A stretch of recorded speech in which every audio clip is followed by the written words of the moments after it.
Hello বন্ধুরা, তোমরা সবাই কেমন আছো? আশা করছি ভালো আছো, আর আমরাও খুব ভালো আছি। আর আমরা এখন বিকেলবেলায় একদম ব্যালকনিতে বসে ঠান্ডা ঠান্ডা হাওয়া খাচ্ছি।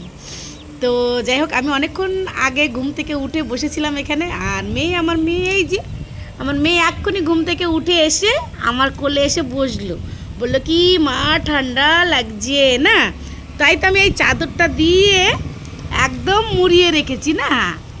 দাঁড়াও দাঁড়াও দাঁড়াও, হ্যাঁ ঠিক আছে, ওইটা ওইটা থাক, ঠিক আছে। একদম চাদরটা দিয়ে মুড়িয়ে রেখেছি যাতে ঠান্ডা না লাগে। দেখি মুখটা একটু এদিকে দাও। তো যাই হোক, সবাইকে শুভ সন্ধ্যা। আর একটু পরেই সন্ধ্যা লাগবে অবশ্য। সবাইকে শুভ সন্ধ্যা না বলো, দাও গুড ইভিনিং বলো, গুড ইভিনিং বলো। দেখো আমার মেয়ে, কিউট মেয়েটা হু হু হু হু করেই যাচ্ছে।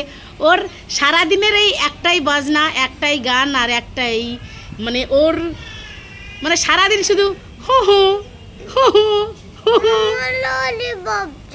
আমার ললিপপ চাই এখন, শুধু একটার পর একটা বায়না, আর শুধু সারাদিন শুধু হু হু হু হু হু হু করে যায়। ও দাদার সাথে ঝামেলা হবে, তাও হু হু হু হু, যা একটা কিছু বলবে না, ঠিকঠাক করে বলবে না, শুধু বলবে হু হু হু হু। আমার হু হু গাল আমার হু হু গাল, আমার হু হু মেয়ে, একটা হু হু মেয়ে।